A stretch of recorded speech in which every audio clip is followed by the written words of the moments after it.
Rosa Elena González Tirado es licenciada en Derecho por la Universidad Nacional Autónoma de México. Cuenta con una maestría en Derecho por la Unidad de Posgrado de la Facultad de Derecho de la Universidad Nacional Autónoma de México. Tiene la especialidad en Derecho Constitucional y Administrativo por la Unidad de Posgrado de la Facultad de Derecho de la Universidad Nacional Autónoma de México. Es docente de especialidad en Derecho de Amparo, Amparo Civil y Mercantil, Amparo en materia de telecomunicaciones y técnica para la elaboración de sentencias en la Universidad Panamericana. Ha ocupado los cargos de secretaria de Estudio y Cuenta de la Primera Sala Civil y Penal en la Suprema Corte de Justicia de la Nación, juez primero de distrito en el estado de Zacatecas, magistrada del Segundo Tribunal Colegiado en materia administrativa del Primer Circuito. Actualmente es consejera de la Judicatura Federal, designada por el Pleno de la Suprema Corte de Justicia de la Nación a partir del 1 de diciembre de 2014. El tema a desarrollar por la doctora Rosa Elena González Tirado es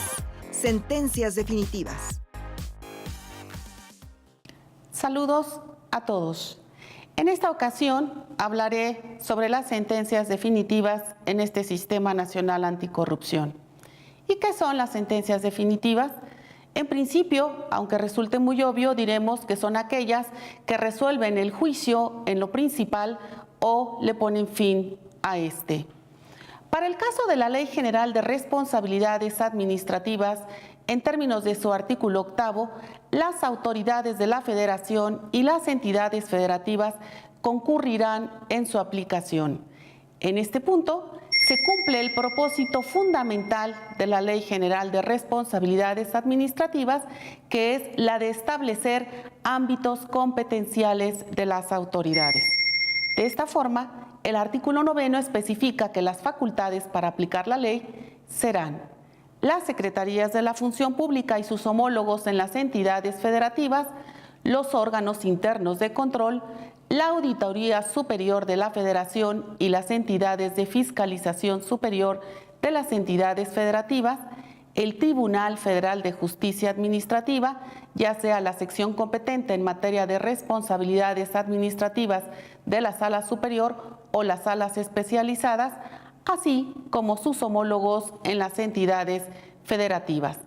También son competentes la Suprema Corte de Justicia de la Nación y el Consejo de la Judicatura Federal, tratándose de responsabilidades de los servidores públicos del Poder Judicial Federal, así como los poderes judiciales de los estados y el Tribunal Superior de Justicia de la Ciudad de México para los servidores públicos de estas dependencias. Por último, también son competentes las unidades de responsabilidades de las empresas productivas del Estado de conformidad con las leyes que las regulan. Por su parte, recordemos que en el artículo 3, fracción 4 de esta ley, se precisa como autoridades resolutoras, clasificándolas de acuerdo a la gravedad de la falta. Tratándose de faltas administrativas no graves, serán competentes para tramitar y resolver la unidad de responsabilidades administrativas o bien el servidor público asignado en los órganos internos de control. Tratándose de faltas administrativas graves y faltas de particulares a las cuales la legislación las equipara como graves, son competentes el tribunal correspondiente, ya sea de la Federación o de los estados. Esto significa que la legislación diferencia las autoridades resolutoras tratándose de faltas graves de las que no lo son. Ahora bien, las sentencias definitivas en los procedimientos de responsabilidades administrativas deben contener los elementos que enumera el artículo 207 de la ley y que son, en esencia, lugar y fecha de la autoridad resolutora correspondiente a los motivos y fundamentos que sostengan la competencia de la autoridad, los antecedentes del caso, la fijación clara y precisa de los hechos controvertidos por las partes, la valoración de las pruebas admitidas y desahogadas, las consideraciones lógico-jurídicas que sirven de sustento para la emisión de la resolución y en el caso, esto es muy importante, de que se hayan ocasionado daños y perjuicios a la hacienda pública federal, local o municipal o bien al patrimonio de los entes públicos, se deberá señalar la existencia de la relación de causalidad entre la conducta calificada como falta administrativa grave o falta de particulares y la lesión producida, así como la valoración del daño o perjuicio causado y la determinación del monto de la indemnización, explicitando los criterios utilizados para su cuantificación. De igual forma, otro requisito de la sentencia es el relativo a la existencia o inexistencia de los hechos que la ley señala como falta administrativa grave o falta de particulares y, en su caso, la responsabilidad plena del servidor público o particular vinculado con dichas faltas. Cuando, derivado del conocimiento del asunto, la autoridad resolutora advierta la probable comisión de faltas administrativas imputable a otra u otras personas, podrá ordenar en su fallo que las autoridades investigadoras inicien la correspondiente investigación para efecto de fincar este tipo de responsabilidades. En este punto, sí es muy importante precisar que la ley por primera vez determina que este tribunal que va a resolver, ya sea federal o local, si advierte la comisión de otras conductas, tendrá que ordenar a la autoridad investigadora de quien provino la resolución que finque este tipo de responsabilidades a través de la autoridad substanciadora o a través del propio tribunal una vez que se le remita el expediente. También debe de contener la sentencia la determinación de la sanción para el servidor público que haya sido declarado plenamente responsable o bien para el particular vinculado en la comisión de la falta administrativa grave. Igual forma, la existencia o inexistencia que en términos de esta ley constituyen faltas administrativas para el caso de las sentencias absolutorias y, por último, como toda sentencia, debe de contener los puntos resolutivos en donde deberá de precisarse la forma en que ha de cumplirse la resolución. La determinación de la existencia de los hechos constitutivos de falta grave o falta de particulares es de vital importancia. La autoridad investigadora debe contar con datos o indicios que lleven a advertir esta presunta responsabilidad administrativa, deberá llevar de oficio auditorías o investigaciones para el esclarecimiento de los hechos, incluyendo el uso de información de carácter reservado o confidencial. Como todos ustedes saben, concluidas las diligencias de investigación, se deberá determinar la existencia o inexistencia de falta administrativa y, en su caso, establecer si esta es o no grave, lo cual se plasma en un informe que se denomina de presunta responsabilidad administrativa, el cual debe de ser presentado a la autoridad substanciadora en términos de los artículos de la propia ley.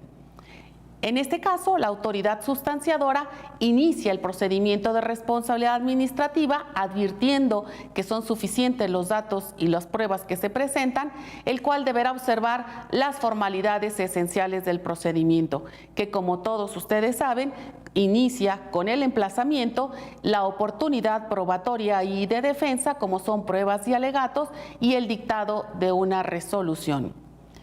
Bajo este contexto, para el dictado de la sentencia resulta de suma importancia la determinación de la existencia de los hechos constitutivos de la falta. Lo decisivo, en todo caso, es siempre lograr y percibir la relación de todos los hechos, seleccionando la información relevante. Los hechos siempre deberán ser apreciados por el resolutor a través de pruebas cuyo objeto son precisamente estos hechos. Sobre el particular, el artículo 207 señala como requisitos de la sentencia definitiva la fijación clara y precisa de los hechos controvertidos por las partes, un punto esencial, sobre todo considerando que a partir de ahí va a determinarse el sentido de la resolución. Además, en la fracción 7 se indica que deberá determinarse lo relativo a existencia o inexistencia de los hechos que la ley señale como falta administrativa grave o falta de particulares y, en su caso, la responsabilidad plena del servidor público vinculado con dichas faltas, lo cual revela la importancia de esta determinación en cuanto a la existencia o no de los hechos que van a ser constitutivos de una falta. Hay que recordar también que tratándose de las sentencias es importantísimo que el lenguaje sea claro, preciso, como dice el artículo 202, que no quede lugar a dudas y que no se utilicen estas construcciones de repente un poco complicadas para que a los destinatarios les sea fácil entender. Las faltas graves atribuidas a servidores públicos se contienen en los artículos 51 a 64 de la ley y son en esencia cohecho, peculado, desvío de recursos públicos, utilización indebida de información, abuso de funciones, actuación bajo conflicto de interés, contratación indebida, enriquecimiento oculto u ocultamiento de conflicto de interés, tráfico de influencias, encubrimiento, desacato y obstrucción de la justicia. Los hechos constitutivos de faltas graves de particulares se establecen a su vez en los artículos 66 a 72 y son el soborno, la participación ilícita en procedimientos administrativos, tráfico de influencias, utilización de información falsa, obstrucción de facultades de investigación, colusión, uso indebido de recursos públicos y contratación indebida. Como ustedes ven, esta equiparación que el legislador hizo de las faltas de particulares a las faltas graves de servidores públicos tiene mucha razón, porque las conductas que se consideran de los particulares para ser sancionables tienen una relación muy vinculada, muy entrelazada con aquellas calificadas como graves para los servidores públicos. En esta determinación de la responsabilidad plena del servidor público del particular se encuentra esta vinculación con la falta grave. El Pleno de la Corte ha establecido que la sanción administrativa guarda una estrecha y una similitud fundamental con las penas, toda vez que ambas tienen lugar como reacción frente a lo antijurídico. Por lo que ha dicho el Alto Tribunal, tanto el derecho penal como el derecho administrativo sancionador resultan ser dos inequívocas manifestaciones de la potestad punitiva del Estado. Dada la similitud y la unidad de esta potestad punitiva en la interpretación constitucional de los principios del derecho administrativo sancionador, puede acudirse a los principios penales sustantivos, aun cuando la traslación de los mismos en cuanto a grados de exigencia no puede hacerse de forma automática porque la aplicación de dichas garantías al procedimiento solo es posible en la medida en que resulten compatibles con su naturaleza, por lo que es válido tomar en cuenta y muy prudente las técnicas garantistas del derecho penal. En este contexto, para la determinación de la responsabilidad plena del servidor público o particular vinculado con la comisión de alguna falta administrativa, deben observarse los principios elementales de nuestro sistema. Me refiero a la presunción de inocencia y al de duda razonable. Sobre estos principios se ha venido estableciendo que la suficiencia probatoria no solo se puede determinar a partir del análisis conjunto de los niveles de corroboración de las hipótesis de culpabilidad y de la inocencia propuesta por la defensa, sino además de las pruebas de descargo que pueden operar para generar esta duda razonable, caso en el cual no puede sancionarse a ninguna de las partes. En el caso de la ley, el artículo 135 recoge los principios aludidos al precisar que toda persona señalada como responsable de una falta administrativa tiene derecho a que se presuma su inocencia hasta que no se demuestre, más allá de toda duda razonable, su culpabilidad. Además,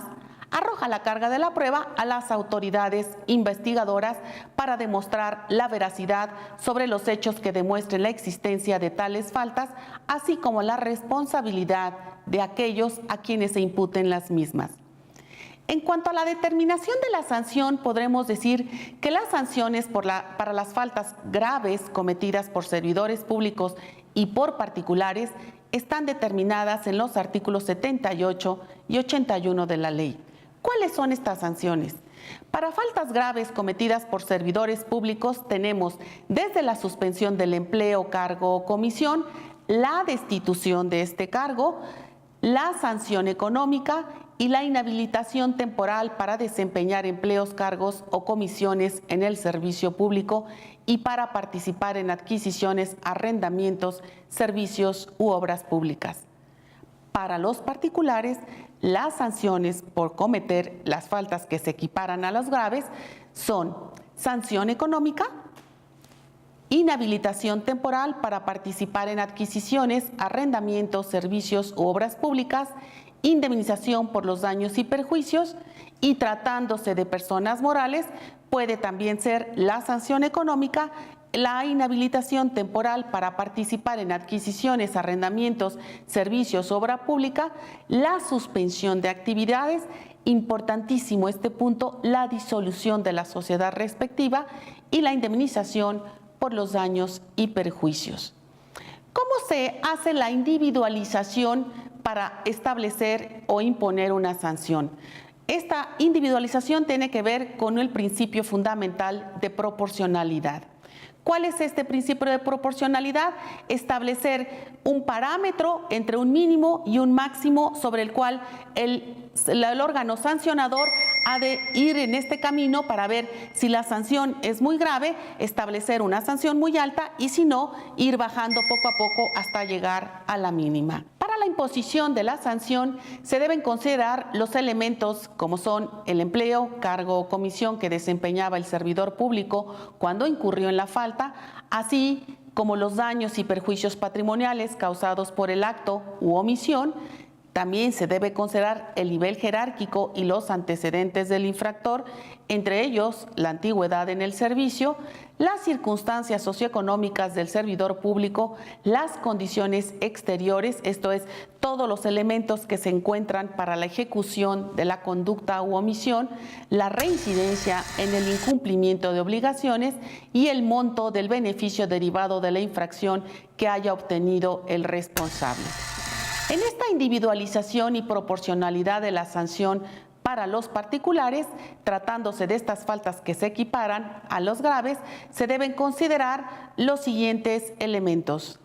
el grado de participación del sujeto en la falta, la reincidencia también en la comisión de las infracciones, la capacidad económica del infractor, el daño o puesta en peligro del adecuado desarrollo de la actividad administrativa del Estado y el monto del beneficio, lucro o del daño o perjuicio derivado de esta infracción cuando estos hubieran causado. En torno al tema de la proporcionalidad, la Suprema Corte de Justicia de la Nación ha determinado que si bien el legislador tiene autonomía en la configuración de los tipos penales y en el establecimiento de las penas, debe observar los postulados contenidos en la Constitución al fijarlas. Las penas deben ser siempre proporcionales al hecho ilícito y al grado de afectación al bien jurídicamente protegido. Esta es la jurisprudencia 3/2012 de la primera sala del Alto Tribunal. En este análisis de proporcionalidad se encuentra ligado al texto legislativo, esto es, a determinar si el legislador diseñó la penalidad tomando en consideración un parámetro que garantice penas acordes con la gravedad del delito. La Corte ha referido que debido a la complejidad para establecer un sistema de proporcionalidad de las penas que obedezca a una lógica estricta de proporcionalidad en términos de niveles cardinales o absolutos de sanción, resulta más adecuado hacer un juicio de proporcionalidad de las penas en términos de una lógica de niveles ordinales, es decir, realizar el análisis a partir de un orden general establecido en el sistema de acuerdo con la escala prevista por el legislador en grandes renglones para que de forma aproximada se determine qué pena es la adecuada. En este contexto, el parámetro de proporcionalidad para la imposición de sanciones queda implícito en los elementos a considerar enumerados en la propia ley, además de lo dispuesto en el artículo 22 constitucional, que, como ustedes saben, refiere que toda pena debe ser proporcional al delito que se sancione y al bien jurídico afectado. Finalmente, vamos a hablar de las sentencias absolutorias y cuáles son las consecuencias jurídicas. La absolución en derecho se da cuando una sentencia judicial dictamina que una persona no es culpable del delito o de la falta, en este caso, de que ha sido juzgado. El acusado es, por lo tanto, inocente. Relacionado con lo anterior, se encuentran las figuras de excluyente del delito y de excusa absolutoria. La Corte explica en sus diferencias son las siguientes. La excluyente del delito implica que no puede considerarse que existió una falta como tal cuando se realicen ciertas conductas con el objetivo de proteger determinado bien jurídico propio o ajeno o ante la inexistencia de voluntad de delinquir o de alguno de los elementos que integran el tipo penal, en este caso el tipo administrativo, aunque se cometa alguna de las conductas típicas.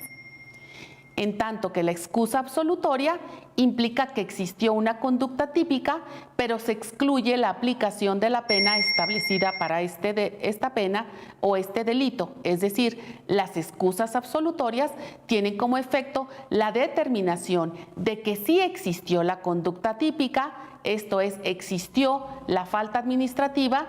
pero no puede ser sancionable por alguna de las causas que la misma se establece. Recordemos también que en la propia ley se establecen sentencias de sobreseimiento cuando se da alguna causal de improcedencia o cuando se generan algunas de las otras causas establecidas para determinar esta sentencia de sobreseimiento, lo cual significa que también se equipara a una sentencia absolutoria. Los artículos 124, 219 y 228 de la ley establecen las consecuencias jurídicas en el supuesto de que el servidor público no resultare responsable de los actos que se le imputan y por lo tanto obtenga una sentencia absolutoria o no condenatoria. Veamos. Si fue decretada como medida cautelar la suspensión temporal del cargo del servidor público, esto es, durante el procedimiento de investigación para llevar a cabo las diligencias se suspende al servidor público, pero finalmente la sentencia no es condenatoria, en este caso la dependencia o entidad donde preste sus servicios tendrán que restituir en el goce pleno de sus derechos, cubriendo las percepciones que debió recibir durante todo el tiempo en que estuvo suspendido el servidor público. Si en contra de la sentencia de primera instancia el servidor público o el particular que fue sancionado interpone un recurso y esta sentencia es revocada o modificada, se ordenará al ente público en el que se preste o haya prestado sus servicios que se le restituya de inmediato en el goce de los derechos de que hubiere sido privado por su ejecución en los términos de la sentencia respectiva, sin perjuicio de lo que establecen otras leyes. En este caso, es importante establecer como excepción para la restitución plena de los derechos a los casos en donde se encuentren comprendidos agentes del Ministerio Público, peritos oficiales y miembros de las instituciones policiales, puesto que, como ustedes recordarán, solo están obligados a pagar la indemnización y demás prestaciones a que tengan derecho, sin que en ningún caso proceda la reincorporación al servicio en términos de lo previsto en el artículo 123 constitucional en su apartado B, fracción 13. Además, la absolución por sentencia firme también supone que se pueda utilizar la excepción de cosa juzgada. Esta excepción prohíbe que se pueda volver a juzgar a la misma persona por los mismos hechos. Cuando haya causado ejecutoria una sentencia en la que se determine que no existe una falta administrativa grave o faltas de particulares, el tribunal, sin que sea necesario que medie petición de parte y sin demora alguna, girará oficio por el que comunicará la sentencia respectiva, así como los puntos resolutivos de esta para su cumplimiento, y en los casos en que haya decretado la suspensión del servidor público en su empleo, cargo o comisión, como ya dijimos, se ordenará la restitución inmediata del mismo. Agradezco su participación. Muchas gracias.